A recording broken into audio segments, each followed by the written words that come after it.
Hello दोस्तों, नमस्कार दोस्तों, कैसे हैं दोस्तों? आशा करता हूँ आप सब बहुत ही अच्छे होंगे दोस्तों। आज का ये वीडियो शुरू करें हम, उसके पहले हम परम पूज्य श्री श्री श्री 420 विवेक डिसेना साहब को अपनी तरफ से एक ट्रिब्यूट अर्पित करना चाहेंगे। उन्हीं का एक डायलॉग है, उन्हीं के अंदाज में हम बोलना चाहेंगे कि यही से क्या आया तू, यही से क्या आया तू, औरतों से बात करेगा, औरतों से ऐसे बात करेगा। जिस तरीके से विवेक डिसेना दिग्विजय राठी को जायज दे रहे थे कि लड़कियों से कैसे बिहेव करना चाहिए, इसके बारे में वैसे हम एक रील ऑलरेडी डाल चुके हैं कि विपिन डिसेना की बातें वर्सेस उसके एक्शन क्या हैं, क्या नहीं, कितने मेल खाते, कितने नहीं। ये देखने के लिए आप हमारे इंस्टाग्राम पेज पर जा सकते हैं। वहां पर आप एक रील देखिएगा कि कैसे ये विपिन डिसेना जो कि दिग्विजय को 17 जैज दे रहा है, लेकिन वही जैज खुद पर अप्लाई नहीं कर रहा है। और ये विपिन डिसेना जो कि सदी के सर्वश्रेष्ठ फुटबॉलर पेले और मेसी से भी बड़े वाले फुटबॉलर हैं, यानी कि एक स्पोर्ट पर्सन है, लेकिन स्पोर्ट्समैन स्पिरिट इन्हें छू करके नहीं गुजरी है। कैसे टास्क में इनका जो हाथ है वो स्ट्रेचर से हट जाता है और बार बार बोलती है तुम्हारा हाथ छूट गया था, छूट गया था, छूट गया था। तो जिस तरीके से विपिन डिसेना डे वन से जेंटलमैन की एक्टिंग कर रहा था, लेकिन कल के एपिसोड में जो टास्क आपने देखी, उस टास्क के थ्रू आपको विपिन डिसेना की जो ट्रू पर्सनैलिटी है, जो एग्रेसिव उसकी जो पर्सनैलिटी है, डोमिनेटिंग जो पर्सनैलिटी है, वो आपको भर भर के देखने को मिली है। बट कल रात के एपिसोड में ही इसकी एग्रेसिव पर्सनैलिटी के साथ साथ आपको इसका जो डैमेज कंट्रोल वाला जो मोड है ना, उसके भी दर्शन देखने को मिले हैं। कैसे एकदम से ये गिल्ट ट्रिप पर जाता है, बाद में आकर के अपोलोजाइज करता है चुम को, बोलता है कि तू मेरी बहन जैसी है, डू यू थिंक कि मेरा इंटेंट तुझे हर्ट करने का था, मैं कहीं से कहीं तक तुझे हर्ट नहीं करना चाहता था, बट अगर तुझे कुछ चोट लगी है तो आई एम रियली सॉरी। और बड़ा दिल दिखाते हुए विपिन डिसेना खुद को जेंटलमैन नंबर 1 साबित करते हैं और बिग बॉस मैं ये टिकट फिनाले जो है वो चुम को देना चाहूंगा। इतना बोलना था विपिन का कि विपिन के जो चंगू मंगू हैं भाई, उनके गुर्दे फट फट के बाहर आने लग गए। और सबसे ज्यादा तो भाई खिसियानी बिल्ली की तरह ईविल ईशा मतलब वहां पर बिलखने लग गई, खिसियाने लग गई, एज इफ कि पूरा जो टास्क वगैरह उसी ने डिजाइन करी हो, सारी भागदौड़ उसी ने करी हो। जबकि आपने सबने देखा है कि टास्क में ज्यादातर इन्वॉल्वमेंट किसकी थी, उसकी, अविनाश मिश्रा की। और बाल्टी भर भर के वो ब्रिक्स इकट्ठी कर रहा था इस टास्क का संचालक और ईशा का भैया यानी कि रजत दलाल। ये रजत दलाल जो कि इस सीजन में मास्टरमाइंड बन रहा है, लेकिन उसी की आंखों के सामने विपिन डिसेना का जो लेफ्ट हैंड है वो हट गया था स्ट्रेचर से। और जब विपिन डिसेना का जो लेफ्ट हैंड है स्ट्रेचर से हटा था, उससे कुछ आधे फीट की दूरी पर ही था ये सदी का सबसे महान समीकरण किंग और रजत दल्ला। कैसे उसने विपिन का जो हाथ हटना था स्ट्रेचर से उसे इग्नोर कर दिया। देखा जाए तो उसी पल विपिन डिसेना टास्क से डिस्क्वालीफाई हो चुका था, लेकिन इसके बावजूद वो वहां पर बेशर्मों की तरह लगा रहा, छीना झपटी करता रहा। अब भले ही कोई कितनी भी बातें करे जेंडर इक्वेलिटी की, वुमेन एम्पावरमेंट की, जेंडर बायस, ये नहीं होना चाहिए, वो नहीं होना चाहिए, बट जब बात आती है फिजिकल स्ट्रेंथ की, तो एक आदमी तो आदमी ही है। और उसके सामने आप कितनी भी बड़ी बड़ी बात करने वाली एक फीमेल को खड़ा कर देंगे तो वो फीमेल फिजिकल स्ट्रेंथ के मामले में तो आदमी से कम ही रहेगी।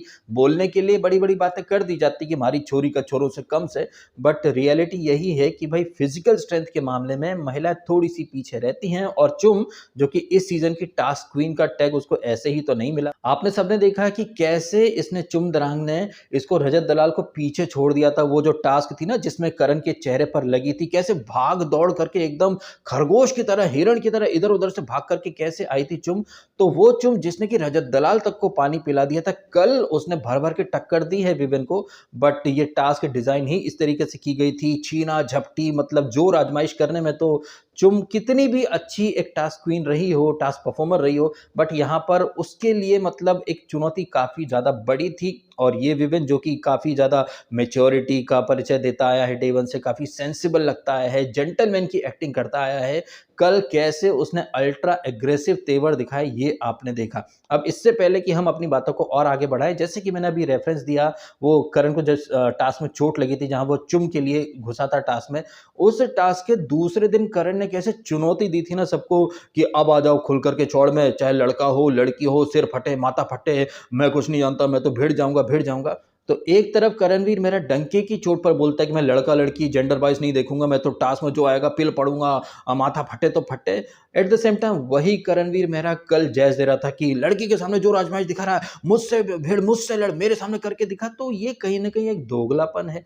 आपको जब चोट लगी थी तो आप फ्रस्ट्रेशन में आकर के कैसी-कैसी बातें कर रहे थे जिसको कि सारा ने, ईडन ने, यामिनी सब ने पकड़ लिया था और वीकेंड के बारे में पॉइंट भी हाइलाइट करा। हालाँकि जितनी सच्ची ये बात है कि करण ने डंके की चोट पर ये बात कही थी कि वो लड़का-लड़की नहीं देखेगा, वो टास्क में जो सामने आएगा ना उसके ऊपर वो पिल पड़ेगा, उतनी ही सच्ची ये बात है कि करण ने ये बातें सिर्फ़ बोलने के लिए कही थी। बिल्कुल वैसे ही जैसे उसने चाहत की चोटी काटने की बात कही थी, चोटी-वोटी कुछ नहीं काटी। इनफैक्ट एक दिन पहले जो डांस-वांस होता है मॉर्निंग में, वहाँ पर वो चोटी पकड़ के घूम ही रहा था। तमाम बातों का मतलब है कि करण ने सिर्फ़ बोला था, ठीक है? तो उसके अल्फ़ाज़ पकड़ लिए थे, बट यहाँ पर तो ये जो विवियन है ये कर रहा है इस तरह की चीज़ें, लेकिन घर की एक लड़की ईशा कैसे विवियन को ब्लाइंडली जस्टिफ़ाई और सपोर्ट कर रही है। वहीं करण भी मेरा जो उस समय बड़ी-बड़ी बातें कर रहा था, कैसे अब यहाँ रोल रिवर्स हो गए हैं, तो वो कहीं न कहीं एक कार्ड खेल रहा है कि भाई सामने लड़की है हम मानते हैं, लेकिन ये जो लड़की है ये बाकी लड़कियों से अलग है। आप इमेजिन कीजिए यहाँ पर अगर चुम की जगह ईशा या एलिस होते तो नाना करते हुए भी इतने सारे त्रिया चरित्र ये दोनों लुक्कियां खेलती हैं।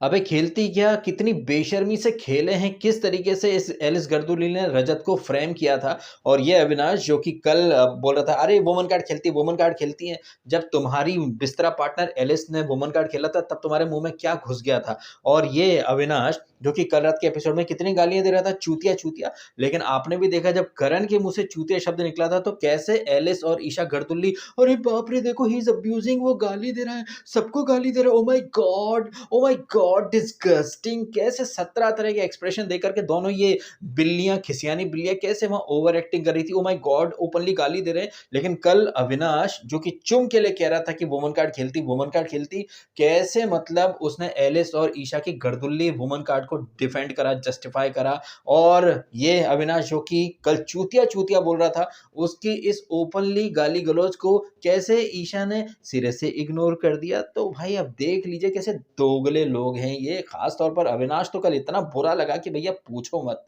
कि अविनाश मिश्रा जो कि टास्क में इतना मतलब घुस चुका था, इन्वॉल्व हो चुका था, बार बार कह रहा था चुम वुमन कार्ड खेलेगी।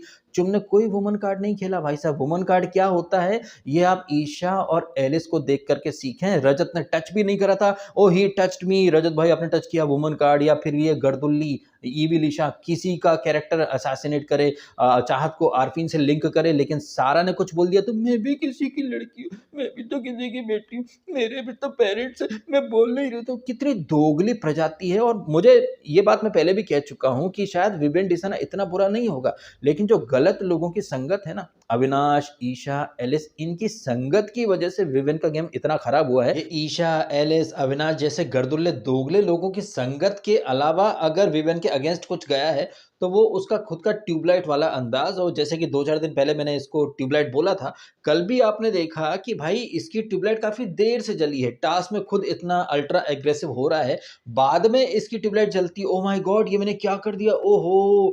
चलो अब क्या करें भाई साहब, ट्यूबलाइट जली तब इसको अकल आई कि भाई इसने कितना ब्लंडर कर दिया है। जो पिछले 90 दिनों से 100 दिनों से जो जेंटलमैन की एक्टिंग कर रहा था भाई, उसकी तो पोल पट्टी खुल गई। तो क्या किया जाए, चलो भाई साहब डैमेज कंट्रोल मोड ऑन करते हैं। तो ट्यूबलाइट है ये मतिमंद डिसेना, कल ये खुद इसने ये बात साबित कर दी है। हालांकि ये डिसेना को डसेना डसेना बोल रहा था करण, करण भी हावला बावला हो जाता है चुम को लेकर के। और जिस तरह से हालांकि चुम ने कल अच्छी फाइट दी है, बट उसकी भी एक लिमिट है। बट बाद में जब इसके हाथ पर सुन्न पड़ जाते हैं, विवेन डिसेना इसको देखने आता है, अविनाश भी पानी का पूछता है, तो तिल का ताड़ बनाया श्रुतिका ने और शिल्पा ने। फिर बाद में कैसे ये चीजें आगे गई हैं, कैसे बिग बॉस बीच में कूदते हैं, कैसे फिर करण और तुम वापस से कल वॉशरूम के अंदर जाते हैं, ये सारी चीजें रही हैं। बट इन सारी चीजों के ऊपर विवेन डिसेना का जो डैमेज कंट्रोल वाला अवतार था वो जबरदस्त तरीके से हावी हुआ है। जिस तरह से उसने खुद ने ही कहीं ना कहीं अपनी एक हार मान ली। अब ये तो नहीं है कि भाई कुछ हार कर जीतने वाले को बाजीगर कहते हैं, कि यहाँ पर अच्छा बन जाता हूँ सो दैट ट्रॉफी जस्टिफाई हो जाए, भाई ये भी हो सकता है।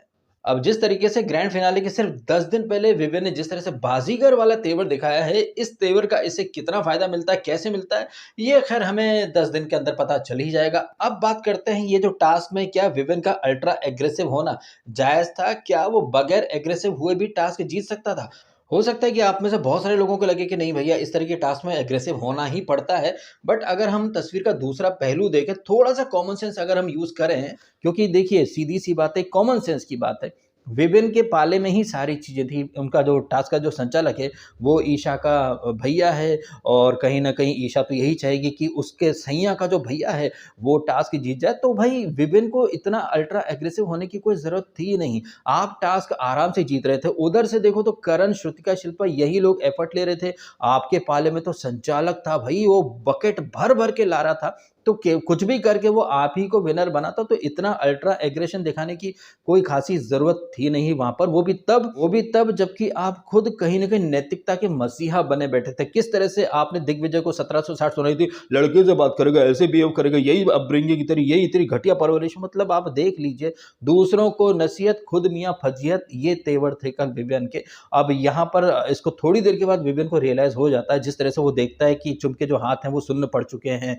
वो पूल के ठंडे पानी में हाथ डाल करके बैठ जाती है। और जैसे कि ऑलरेडी मैंने कहा ही ना कि कितनी मतलब देर वो टिकती, एक लिमिट होती है ना। जिस तरह से आप कपड़े बाहर सुखाते हैं, उसके पहले आप फड़फड़ाते हैं जोर से, उस तरीके से विविन ने चुम को एक नहीं कई बार फड़फड़ा कर रख दिया। तो चुम बेचारी थी, उसके सुध बुध सारे सेंस जो हैं वो लापता हो गए थे। बट एक बार भी इस लड़की ने विक्टिम कार्ड, वुमन कार्ड नहीं खेला।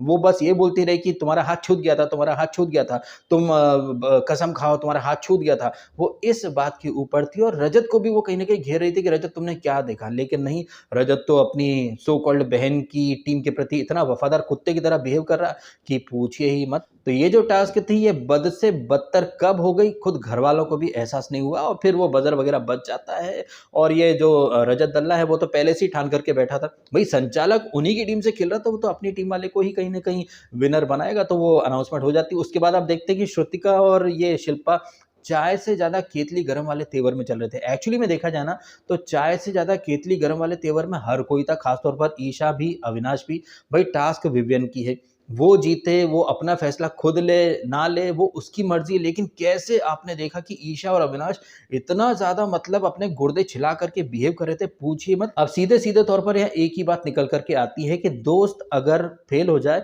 तो दुःख होता है, लेकिन आप फ़ेल हो जाओ और दोस्त जो है वो टॉप कर जाए तो आपको बहुत ज़्यादा दुःख होता है। जिस तरीके से यहाँ पर कतई नोबड़ी पर्सनैलिटी का परिचय दिया है ईविल ईशा और अविनाश ने, वहीं दूसरी तरफ आप देखें तो करण, वो भी चुम के लिए खेला था, लेकिन चुम के हर फैसले को उसने कहीं न कहीं सपोर्ट ही करा है। कि चुम चाहती तो विवेन ने तो थाली में सजा करके ऑफ़र दिया था, लेकिन उसने मना कर दिया कि नहीं, हम नहीं लेगा, हम ऐसे नहीं लेगा, हमको दिल गवारा नहीं करेगा। और चुम के हर फैसले को करण ने पोलाइटली, अनकंडीशनली सपोर्ट करा। वहीं वो लोग ईशा और अविनाश, जो कि डे वन से हमारी दोस्ती रियल है, हमारी दोस्ती से सब जलते, हमारी दोस्ती के खिलाफ नैरेटिव सेट करते, हमारी दोस्ती रियल है, हमारी दोस्ती गेम से ऊपर कभी नहीं जा सकती। लेकिन आपने एक नहीं कईयों बार देखा है, खुद सलमान खान ने ये चीज़ हाईलाइट करी कि ईविल ईशा, डे नंबर 12 पर तुम जो है अविनाश के साथ जाना चाहती थी, लेकिन डे नंबर 80 पर एक लड़की ने फेक एलिगेशन लगाया तो तुमने अपने ही दोस्त को बस के नीचे फेंक दिया। बता, तुमने दोस्ती नीचे गेम ऊपर रख दिया।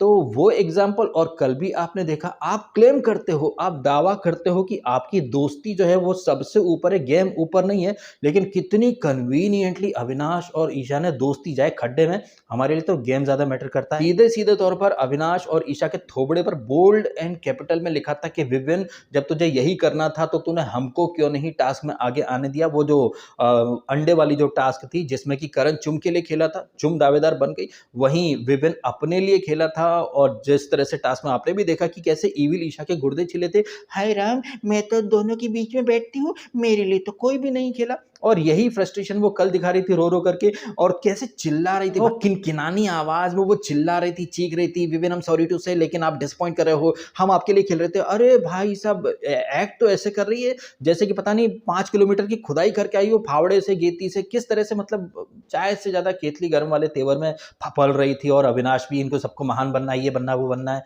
तो महानता की बात से मुझे एक बात याद आई, वीक नंबर 14 था या 5वां था, जिसमें ये जोड़ी में इनको जाना था नॉमिनेशन करने, वहां पर अविनाश क्यों महान बना था। जिस तरह से दूसरों को महान बनने पर लेक्चर दे रहे हो, तुमने ईशा को बचाने के लिए महानता का चोला पहन लिया था। और जिस वीक वो एलिस इविक्ट हुई थी, और वो जो टास्क हुई थी जिसमें करण को पूल में धक्का दिया था इसने, विवियन ने, तो एलिस इंपॉर्टेंट है या नहीं है, ऐसा करके कुछ जैस था। तो ये तीनों के तीनों महान बन करके गर्दुल्ली एलिस के वकील बन गए थे। तो तुम अगर अपने दोस्त को बचाने के लिए महानता दिखाओ तो सही है, विविन अगर कहीं न कहीं वो थोड़ा-सा डैमेज कंट्रोल कर रहा था, उसे पता था कि भाई वो बहुत बुरा लगा है और आखिरी के 2 वीक में मेकर्स ने कहीं न कहीं जो उसको पंप करने के लिए कम्मो पंजाबन को भेजा है, तो कहीं न कहीं अगर वो टॉप 2 में आता है, तो कहीं न कहीं जस्टिफाई करने के लिए कोई बातें तो हो कि देखो विविन कितने बड़े दिल का है। उसे जैसे ही रियलाइज़ हुआ कि भाई उसने गलती कर दी है, वो वैसा है ही नहीं जैसा कि टास्क में वो हो गया, तो अपनी गलती का प्रायश्चित करने के लिए कैसे उसने बड़ा दिल दिखा कर के चुम को वो ऑफ़र दे दिया कि चुम तू बन जा टाइम गॉड, तू ले ले टिकट टू फिनाले, मुझे नहीं चाहिए। तो ये कुछ और नहीं, गिल्ट ट्रिप की आड़ में एक डैमेज कंट्रोल की निंजा टेक्निक थी। पब्लिक को कह कर के बेवकूफ़ बनाना तो मेकर्स और मेकर्स के कंटेस्टेंट को आता ही है। अब विवियन वहाँ पर अपना प्रायश्चित कर रहा था, तो इधर ईशा और अविनाश के गुर्दे छिल रहे।